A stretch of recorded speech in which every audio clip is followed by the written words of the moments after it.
সাপ্তাহিক ছুটির দিনেও দেশের বিভিন্ন জেলার ফিলিং স্টেশনগুলোতে গ্রাহকদের দীর্ঘ সারি। ঘণ্টার পর ঘণ্টা অপেক্ষা করেও চাহিদা মতো তেল না পাওয়ায় ক্ষোভ বাড়ছে।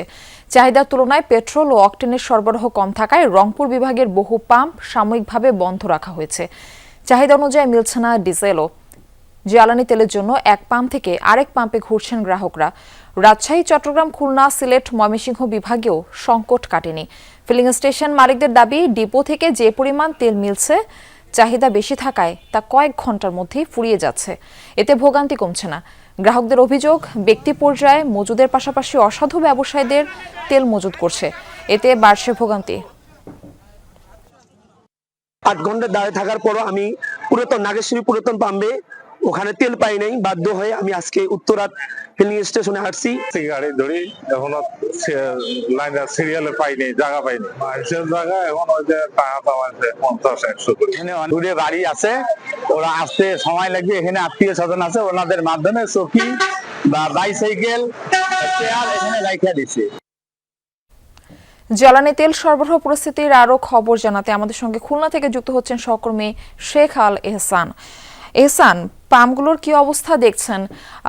খুলনায় কেমন যানবাহনের কেমন চাপ দেখছেন? ডিপো থেকে জ্বালানি সরবরাহ কেমন দেখছেন পাম্পগুলোতে? গ্রাহকরা কি বলছেন? মারফি, খুলনায় আজকে শুক্রবার হওয়ার পরেও ডিপো থেকে তেল সরবরাহ করা হচ্ছে এবং প্রতিটা পাম্পে ফিলিং স্টেশনে কিন্তু তেল দেওয়া হয়েছে। আমি এখন দাঁড়িয়ে আছি সোনাডাঙ্গার মেসার্স গোলাম ফিলিং স্টেশন। এই গোলাম ফিলিং স্টেশনে সকাল 9টা থেকে তেল দেওয়া শুরু হয়েছিল। জাস্ট 3 ঘন্টার মধ্যেই তেল শেষ হয়ে গেছে। এখন দেখছেন একেবারেই ফাঁকা, লোকজন আসছে কিন্তু তেল না পেয়ে চলে যাচ্ছে।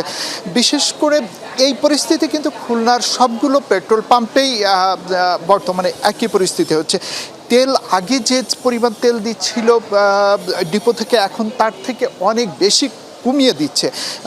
এনারা বলছিলেন যে আজকে তারা তেল পেয়েছেন 1500 লিটার করে পেট্রোল, ডিজেল এবং অকটেন। সেই তেল দিয়েই তারা মাত্র 3 ঘন্টা তেল সরবরাহ করতে পেরেছেন এবং মানে গভীর রাত থেকেই যে লাইনে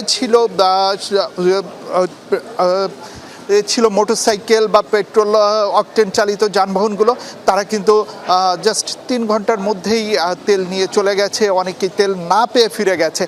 এখন অনেকেই আসছেন তেল নেওয়ার জন্য, কিন্তু তারা দেখছেন তেল নাই, আবার ফিরে যাচ্ছেন।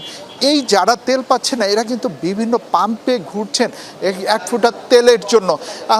বিশেষ করে এই তেল সংকট যে কবে কাটবে সেটাই কিন্তু গ্রাহকরা বারবার ঘুরে ফিরে একটা কথাই বলছেন, যে এই তেল সংকট কবে কাটবে এবং তারা আবার কবে স্বাভাবিকভাবে যে যানবাহন চালাতে পারবেন। মারফি, এহসান, ধন্যবাদ যুক্ত হবার জন্য।